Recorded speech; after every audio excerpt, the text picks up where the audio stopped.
नमस्कार दोस्तों, मेरे YouTube चैनल पर आप सभी लोगों का स्वागत है। दोस्तों, आज की इस वीडियो में एक और प्यारी सी कथा आपको सुनाने जा रही हूँ। कृपया करके कथा को ध्यान से सुनें और कथा अच्छी लगी तो वीडियो को लाइक और चैनल को भी सब्सक्राइब करें। तो चलिए कथा की शुरुआत करते हैं। हर हर महादेव, हर हर महादेव। एक गांव में एक किसान रहता था। वो किसान बहुत मेहनती था। वो शिव जी का पूजा भी बहुत करता था। वो मन में किसान सोचते रहता था कि मैं इतना काम करता हूँ, इतना मेहनत करता हूँ, फिर भी एक रोटी खाने का नसीब नहीं होता है। मैं चैन से सो भी नहीं पाता हूँ, चैन से खा भी नहीं पाता हूँ। एक ना एक उलझने आते रहता है, एक ना एक संकट आते रहता है। क्या मेरे जिंदगी में कभी सुख नहीं आएगा? पूरा जिंदगी ऐसे ही मैं दुख सहते रहूं? कभी रोटी खाने का नसीब नहीं होगा? अच्छे किसान यही सोचते रहता था। महादेव के मंदिर में जाता, पूजा पाठ करता, महादेव से भी यही सुनाते रहता था। हे महादेव, हे भोलेनाथ, हे शिव शंकर कैलाशपति, मैं इतना मेहनत करता हूँ, इतना मेहनत करता हूँ, फिर भी मेरा कोई सुख शांति घर में नहीं है। एक न एक उलझने आते रहता है। हे महादेव, आप तो सब जानते हैं। क्या मेरा जीवन में कभी सुख नहीं लिखा है? महादेव से यही बात कहते रहता था बेचारा। फिर महादेव से बोलता वो किसान, हे महादेव, आप ही का अच्छा है कि आप मंदिर में रहते हैं, 56 भोग खाते रहते हैं, केला, सेब, मेवा, मिश्री, माखन, सब लोग सब किस्म का आपको चरणों में चढ़ाते हैं, भोग लगाते हैं। आपको इतना सारा कुछ मिलता है, आपको तो कुछ करना भी नहीं पड़ता है। मैं तो इतना मेहनत करता हूँ, एक सुबह से बिस्तर से उठता हूँ तो इतना काम करते रहता हूँ, फिर भी मेरा कोई अच्छा खाना नहीं मिलता। कभी दूध नहीं, दही मिलता ना, कभी घी मिलता। यही मैं सोचते रहता हूँ, महादेव, क्या मेरा जिंदगी में कभी सुख नहीं लिखा है? फिर एक दिन ऐसे ही सोच रहा था, महादेव के मंदिर में जाकर सोचने लगा, यही बात बोलता महादेव से। फिर आकर अपना घर का काम काज करता, खेतों में अपना कुड़ाई बुनाई करते रहता था, खेत में लगे रहता था वो किसान।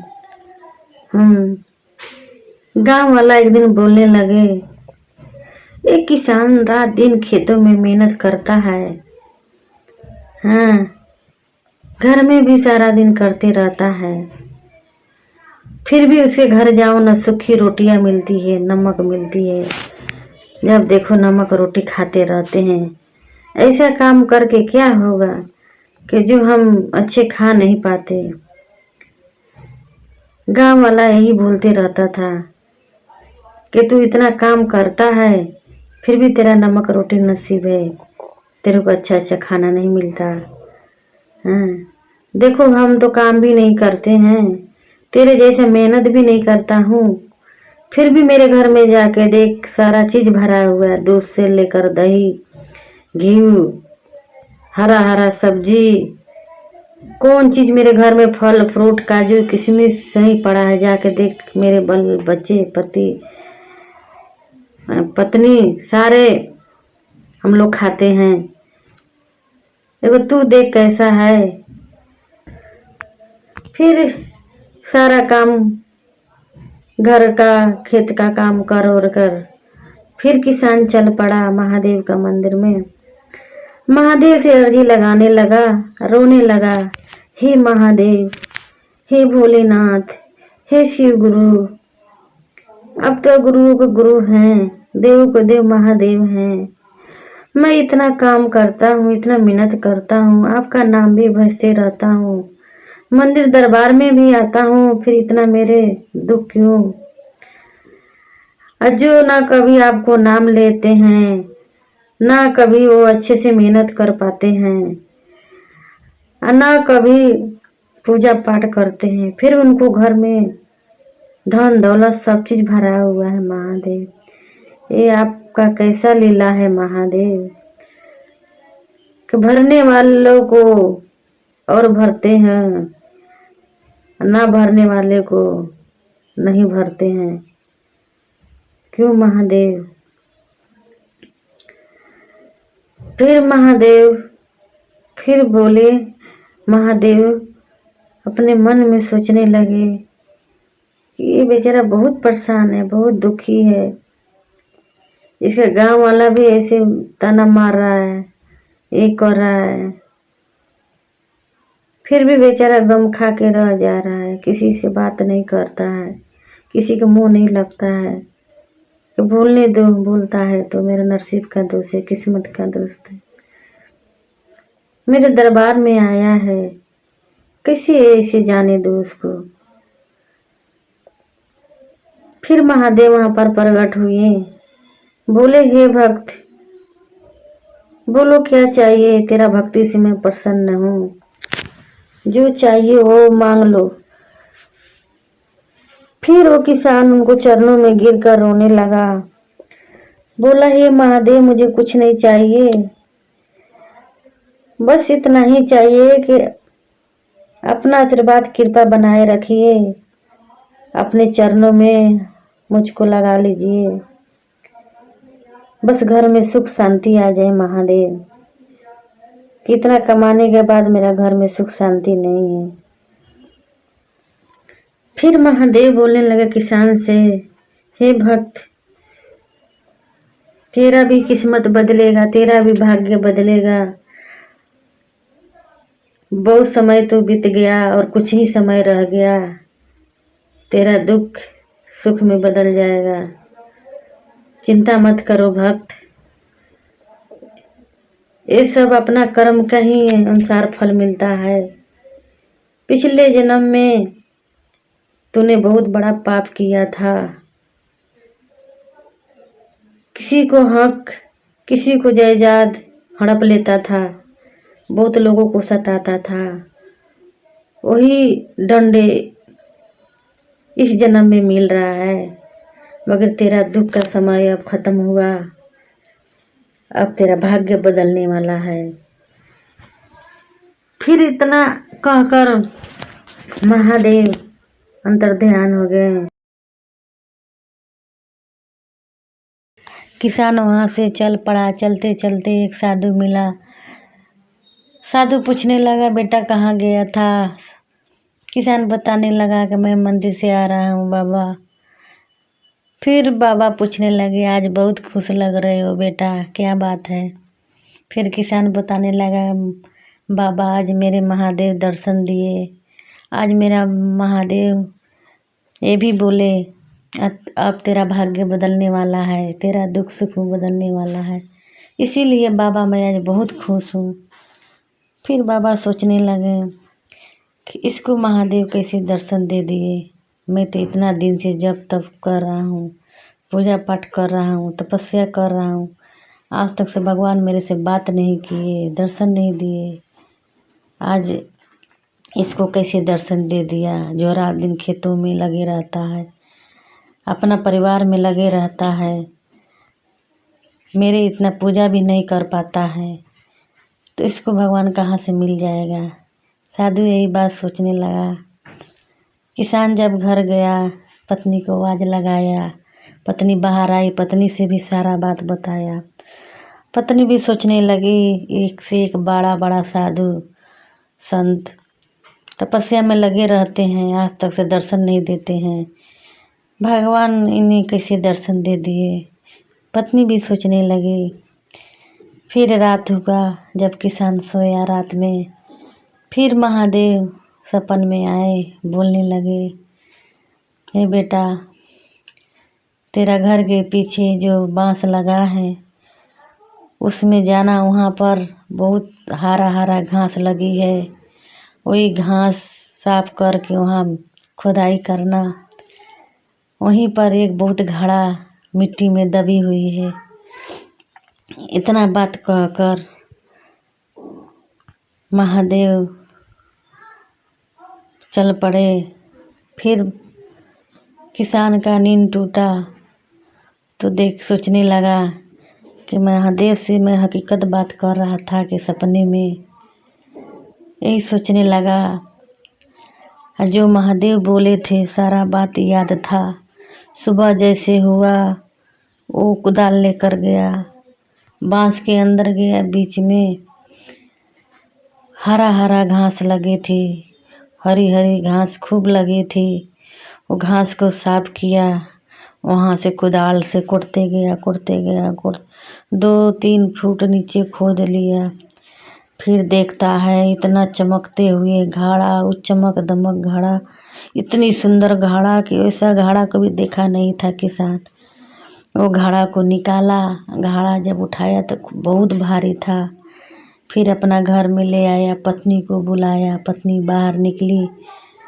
फिर किसान बोला, देखो इसमें क्या है। पत्नी बोली, क्या होगा, इतने दिन से मिट्टी में दबा हुआ था, उसमें मिट्टी भरा हुआ होगा। फिर किसान बोला, देखो तो पहले क्या है।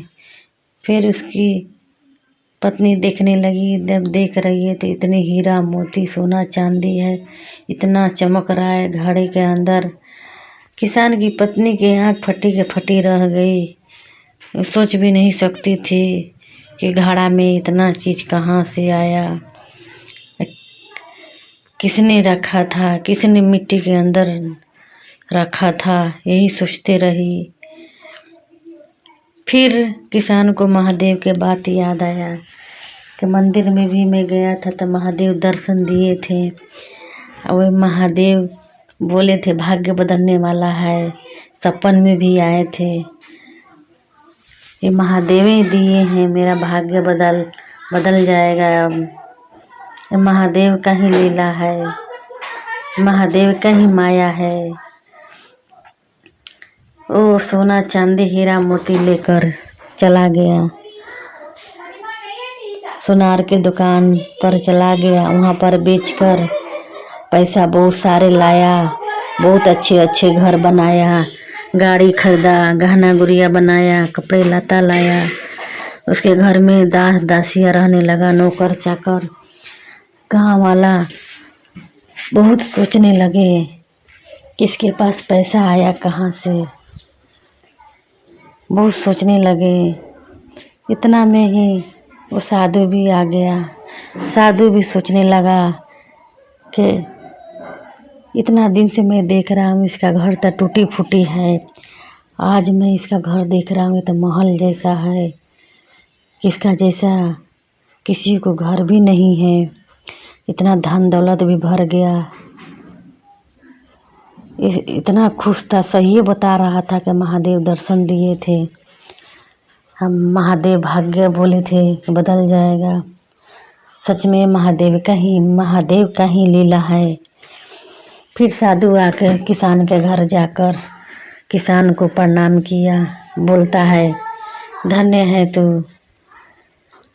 धन्य है। मैं तो घर बार छोड़कर, बाल बच्चे छोड़कर मैं तपस्या में लगा था कि महादेव मिलेंगे दर्शन देंगे, भगवान मिलेंगे दर्शन देंगे। तू तो धन्य है कि अपना खेत भी संभाला, घर भी संभाला, घर परिवार भी देखा, बाप का फर्ज निभाया, पति का फर्ज निभाया, भगवान को भी पा लिया। हमें अपना न बाप का फर्ज निभाया, न पति का फर्ज निभाया, घर द्वार छोड़कर मैं तपस्या में लग गया कि मैं तपस्या रात दिन करूँगा तो मेरा महादेव मिल जाएंगे, दर्शन दे देंगे। तो धन्य है। गांव वाला भी आकर प्रणाम किए, सोचने लगे कि तू धन्य है, कोई गरीब हो जाए, दुखी हो जाए तो किसी को हंसना नहीं चाहिए।